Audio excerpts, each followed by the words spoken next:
हमारी माँ को सबसे ज़्यादा हमारी ही चिंता थी, बोली ये लड़का पागल हो जाएगा। हमारी माँ कहा करती थी कि कुछ नहीं करेगा, क्योंकि मैं बहुत शरारती था, गांव में बहुत ऊधम करता था, किसी से भी लड़ता था बच्चों से, और वो शिकायत लेके आते थे। तो बड़ी चिंता थी घर वालों की कि ये लड़का बिगड़ जाएगा। लेकिन वो तो हमारे बचपन के दिन थे। जब बचपना था मेरा तो मैंने खूब बिंदास बचपना को जिया। फिर जब काम करने का टाइम आया तो खूब काम किया। मतलब मैंने जो काम किया है वो इसे लगन से, उसमें पूरी तरह डूब करके किया। बाल्यकाल गुजारा तो मस्ती से, खूब सिंघाड़े चोरी कर करके खाए, सिंघाड़े अमरूद आम चोरी करके बचपना था। पिटाई भी हुई होगी कई बार? नहीं, चोरी करने में पकड़ ही नहीं गए, इतनी अच्छा। सफाई से चोरी भी करते थे कि सिंघाड़ों में कोई पकड़ ही नहीं सकता था। तो ये जो वही तो बोल रहे हैं, जो काम करते थे परफेक्ट। सिंघाड़े हम लोग कैसे चुराते थे कि तालाब में डुबकी, वहीं नहाते थे तालाब में। गांव में तालाब था, सब लोग नहाते थे। तो तालाब में कूद करके डुबकी मार के नीचे पानी के अंदर अंदर जा करके, अच्छा, सिंघाड़े तोड़ के फिर डुबकी मार के नीचे नीचे आ गए। Very good. ऊपर से सब एक सा दिख रहा, ऊपर से किसी को नहीं पता नीचे चोरी हो रही है सिंघाड़े की। उसका छत था जैस का तस था सिंघाड़े का, लेकिन नीचे सिंघाड़े टूट के फिर वहीं किनारे छुप के खा लिए। ये आपने वहाँ जबलपुर के एरिया में ये किया? गांव हमारा रियोंझा, ये वहाँ की बात है। अच्छा, स्कूल में पढ़ाई लिखाई में कैसे थे आप? अच्छे थे, पढ़ाई लिखाई करते थे मन लगा के, लेकिन हमारी उस पढ़ाई में मन नहीं लगता था। हमारा भागवत जी की तरफ रुझान था, तो उस पढ़ाई को हम नहीं पढ़ते थे ज़्यादा। पिताजी से कहते थे हमें वृंदावन जाना है भागवत पढ़ने, पिताजी नहीं भेजे तो मैंने पढ़ाई छोड़ दी। मैंने कहा नहीं पढ़ूंगा, मैं वही पढ़ूंगा। तो एक साल मैं नहीं पढ़ा, लेकिन फिर पिताजी ने भेजा तो फिर मेरा मन था कि मैं संस्कृत पढ़ूं, मैं ये भागवत पढ़ूं। और फिर पिताजी ने भेजा तो फिर मैं पढ़ाई किया। तो ये प्रेरणा आपको कहाँ से मिली कि मुझे भागवत चर्चा करनी चाहिए, भागवत सुनानी चाहिए और धर्म के क्षेत्र में मैं लोगों के अंदर एक अच्छे संस्कार देने का काम करूं? ये प्रेरणा कहाँ और कब मिली आपको? ये प्रेरणा देखिए भागवत जी की, भगवान ही प्रेरित करते हैं सब चीज़ों की। लेकिन हमारे गांव में ना कुछ उस ज़माने में कुछ कथा सुनाने वाले आते थे, बड़े बुजुर्ग लोग, तो मैं उन्हें देखा करता था। उनको देख के मेरे को लगा मैं भी भागवत सुनाऊंगा, मैं भी इनके जैसा बनूं, मैं भी भागवत सुनाऊंगा। एक बार क्या हुआ, एक पंडित जी आए थे भागवत जी सुनाने गांव में, तो मैं वहाँ पे जप करने बैठा था। मेरे को जपी में बुलाया था, तो मैं जप करने गणेश जी का जाप कर रहा था। तो मेरी माँ गई और पंडित जी से प्रणाम करके कहा कि महाराज ऐसा आशीर्वाद दो इस बच्चे को कि ये भी आपकी तरह भागवत जी करे। तो वो माँ ने आशीर्वाद उनसे मांगा और मैं सुन रहा था। तो मैंने कहा कि मेरी माँ की इच्छा है कि मैं भागवत करूँ। तो मैंने कहा मैं माँ का ये सपना पूरा करता हूँ, आशीर्वाद तो मांग ही रही हैं, चलो। फिर मेरे मन में तभी से आया कि नहीं अब भागवत जी करना है। फिर उसके बाद आप गृहस्थ आश्रम में आ गए, एक तरफ भागवत कथा भी करते रहे और दूसरी तरफ गृहस्थ भी बन गए। हाँ, तो गृहस्थ आश्रम तो देखिए हम सबको ही अपनाना चाहिए, और गृहस्थ में रह के ही जो भक्ति हो सकती है, जो साधना हो सकती है, वो श्रेष्ठ है। इसलिए गृहस्थ को मैंने चुना कि गृहस्थ अच्छा है। तो जब आपने शादी की तब आपके जो इन लॉज होंगे या आपकी पत्नी को, उनको ये आइडिया था कि आप एक दिन इतने बड़े व्यक्ति बन जाएंगे? ये तो पता नहीं उनको क्या था, उनके मन में क्या था, लेकिन विवाह के पहले मैं भागवत करता था, और मैं भागवत करता था इसलिए उन लोगों को अच्छा लगा कि लड़का भागवत करता है। तब उन्होंने मन बनाया कि विवाह होना चाहिए। तो फिर प्रस्ताव रखा हमारी माताजी से, पिताजी से। तो फिर माता पिताजी ने बात की और सबकी सहमति से विवाह हुआ। जितने भी संत प्रवचन करते हैं ना, चारों तरफ सुंदर सुंदर महिलाओं से घिरे रहते हैं। आपके भी प्रवचनों में महिलाएं बहुत आती हैं, वृद्ध माताएं भी आती हैं, बहनें भी आती हैं। आपकी पत्नी आप पर शक नहीं करती कभी? हमारी पत्नी को ये पता है कि मैं किस विचार का व्यक्ति हूँ। तो मैं हर स्त्री को अपनी माँ के रूप में ही देखता हूँ, अपनी बहन के रूप में ही देखता हूँ, और अपनी बेटी के रूप में ही देखता हूँ। इसलिए उसे स्वप्न में भी संदेह नहीं होता, क्योंकि मेरी विचारधारा एक अलग विचारधारा है। एक स्त्री तो भांप जाती है ना, स्त्री बहुत तेज होती है, वो समझ लेती है कि ये महिला किस दृष्टि से देख रही है और ये व्यक्ति किस दृष्टि से देख रहा है। हमें स्त्रियां भी अपने पुत्र भाव से देखती हैं। हमें तो गांव की बूढ़ी बूढ़ी माताएं, शहरों की माँ, सबकी माँ, यहाँ तक कि आपकी माँ भी मुझे पुत्र के भाव से देखती हैं, और हर लड़की मुझे अपने भाई के भाव से देखती है, और हर एक छोटी गुड़िया मुझे पिता के भाव से देखती है। तो मैं भी सबको माता, बहन और पुत्री के भाव से ही देखता हूँ। तो मेरी पत्नी को ये विश्वास है, और रहते रहते अनुभव तो हो ही जाता है, व्यक्ति को परख लिया जाता है कि सोना है कि कि महाराज जी आपका अपने ऊपर में बहुत बड़ा संयम है, नहीं तो आजकल कितने तो संतों के ऊपर में आरोप लग रहे हैं, और कितने मदरसों में भी जो वहाँ के मौलवी होते हैं उन पर भी, और चर्च में फादर कहने को फादर है लेकिन उन पर भी चाइल्ड अब्यूज़ का बहुत बड़े आरोप लगते हैं। और आप ये सब करते हुए भी, जैसे कीचड़ में कमल खिलता है और अपने आप को कीचड़ से दूर रखता है, आप बहुत बड़ा संयम का काम कर रहे हैं। ये संयम आदमी अपने अंदर कैसे उपजाए? ये संयम के लिए ना शास्त्र इसीलिए तो संयम ही बनाते हैं। गीता में अर्जुन ने कहा कि चंचलम ही मनः कृष्णा, हे प्रभु मेरा चंचल है मन।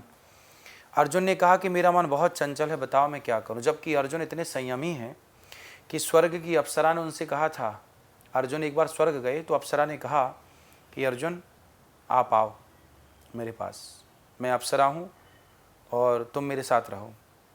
अर्जुन ने मना कर दिया कि आप से मेरे पुरखों ने संबंध बनाए थे, तो आप इस रिश्ते से मेरी माता लगी। तो अप्सरा बोली कि नहीं, हम तो अप्सराएं हैं, यहाँ कोई पुरखे और बूढ़े कोई काम नहीं करता, यहाँ तो हम सबके लिए नई हैं और सबके लिए स्त्री हैं, हम किसी की माता नहीं हैं। अर्जुन ने कहा ये आपकी विचारधारा है, पर मेरी विचारधारा है कि आपसे मेरे पुरखों ने संबंध बनाए थे, तो वो मैं आपको माता मानता हूँ। अब सोचिए कि अप्सरा ऑफर दे रही है अर्जुन को, लेकिन अर्जुन उस ऑफर को ठुकरा रहे हैं। तब वो अप्सरा गुस्सा हो गई, बोले तुम बहुत सुंदर हो, मैं तुम्हें चाहती हूँ, लेकिन तुम ऑफर ठुकरा रहे हो, जाओ मैं तुम्हें श्राप देती हूँ, तुम ब्रहण लला हो जाओ। इसलिए अर्जुन को 1 वर्ष के लिए ब्रहण लला होना पड़ा था, वो श्राप था उस अप्सरा का। अब वो अर्जुन जो एक अप्सरा के ऑफर को ठुकरा चुके हैं, वो अर्जुन क्या कह रहे हैं कि चंचलम ही मनः कृष्णा, हे प्रभु मेरा मन बहुत चंचल है। जबकि अर्जुन का मन बिल्कुल चंचल नहीं है। लेकिन ये प्रश्न उन्होंने हम जैसे लोगों के लिए, सामाजिक लोगों के लिए प्रश्न किया। तब भगवान ने यहाँ क्या कहा, अभ्यासेन तु कौन्तेय वैराग्येण च गृह्यते। हे अर्जुन तू अभ्यास कर। मन को कंट्रोल कैसे किया जा सकता है? प्रैक्टिस, अभ्यास के द्वारा। यदि जैसे एक मंदारी बंदर को वश में कर लेता है, जैसे वो चाहता है बंदर वैसे करता है। यदि बंदर जैसा चंचल प्राणी मंदारी के वश में हो सकता है, तो भला हमारा मन हमारे वश में कैसे नहीं हो सकता? और ये होगा प्रैक्टिस के कारण। आप धीरे धीरे अभ्यास करिए। मैं बचपन से ही अपने मन पे संयम रखता चला आया हूँ। बचपन से ही मेरा अभ्यास है कि मन को यहाँ वहाँ, मैं आपने ध्यान से देखा होगा मुझे, तो मैं कभी पराई स्त्री को आंख उठा के देखता ही नहीं। मैं हमेशा चरणों पे नज़र रखता हूँ, यही सीखा है हमने। और मन चंचल भी नहीं है, शरीर में इतनी वासनाएं हैं ही नहीं कि वो वासना हमारे धैर्य को दगा पाए, धैर्य डोल पाए, ऐसा नहीं है। संयम, आप इंसान हैं, आप हावी हैं आपके मन पर, मन को हावी मत होने दीजिए अपने ऊपर। और ये सब कैसे आएगा? प्रैक्टिस से। नित्य सत्संग करना, संतों की संगति करना, भगवान की कथा सुनाना और सुनना। इससे क्या है, आपने देखा होगा मेरे सामने हजारों लोग दर्शक कथा सुनने बैठे होते हैं, पर मैं देखता ही नहीं अपना काम। मैं कथा सुनाता हूँ ना, कल आप भी कथा में थे, आपने ध्यान से देखा होगा।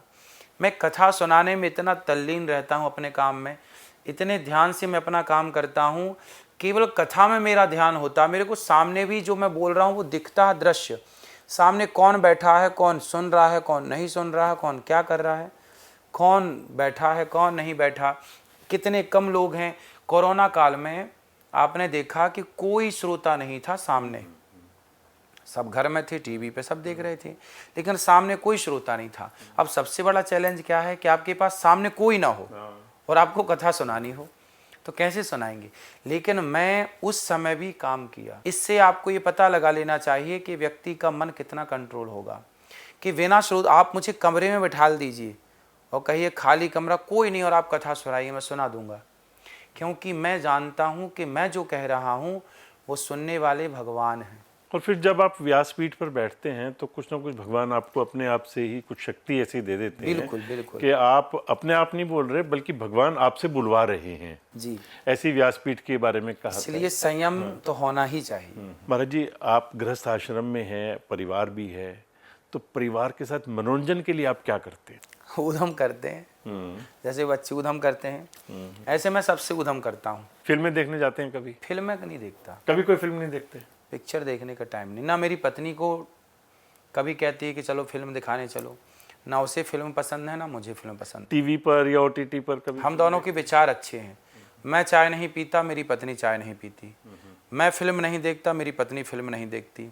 मैं क्रिकेट नहीं देखता, मेरी पत्नी क्रिकेट नहीं देखती। मैं कथा सुनाता हूँ, मेरी पत्नी कथा सुनती है। मेरी प्रत्येक कथा को मेरी पत्नी सुनती है, वो श्रोता है मेरी। तो हम दोनों का एक सा विचार है। परिवार में माता पिता के लिए, बच्चों के लिए, उनके मनोरंजन के लिए कभी आप उनको कहीं लेकर बच्चों के साथ मैं खेलता हूँ, पकड़म पाई खेलता हूँ, क्रिकेट खेलता हूँ, बच्चों के साथ खेलता हूँ। बच्चों के साथ खेलता हूँ और समय जितना हो सकता है उतना परिवार के साथ। कभी सैर सपाटे के लिए कहीं घूमने जाते हैं परिवार हाँ, के कभी कभी जाते हैं। अभी पिछले वर्ष 2 साल हो गए, हर साल तो नहीं जा पाते। कभी पिछली बार मैं गया था दक्षिण भारत में तिरुपति बालाजी। वो तो आपकी धार्मिक यात्रा होगी। हाँ, धार्मिक यात्रा तो करते थे, इसी बहाने घूमना भी हो जाता है और धार्मिक यात्राएं। फिर वहाँ दक्षिण भारत में सभी अधिकाधिक मंदिर जो हैं, राम सेतु और रामेश्वरम, तिरुपति बालाजी, श्रीरंगम, रंगनाथ जी, इन सब का दर्शन हुआ। महाराज ये तो थे आपके व्यक्ति। एक बार हम लोग जंगल गए थे। एक बार जंगल में सवारी नहीं, वो बैठ के जाते हैं सफारी में, जंगल सफारी। तो जंगल गया था एक बार मैं, तो वहाँ पे देखने गए थे, शेर वेर देखने गए थे। तो परिवार को लेके जाते हैं कभी कभी कि चलो जंगल में थोड़ा हरी भरी जगह पे थोड़ा। कभी वो बहुत पहले, कई वर्ष पहले गए थे। अभी तो कुछ वर्षों से कहीं जाना हुआ ही नहीं, टाइम नहीं मिल पाया, सेवा में ही समय जाता है। आपके बचपन के कुछ मित्र आपके अभी भी आपके संपर्क में हैं? हाँ, हमारे बचपन के मित्र, हमारा एक तो हमारे साथ ही रहता है अभी भी। अच्छा। और बचपन के सारे मित्र हैं, जो बात होती रहती है फ़ोन पे। गांव जाते हैं तो सबसे वीके न्यूज़, राष्ट्र के नाम।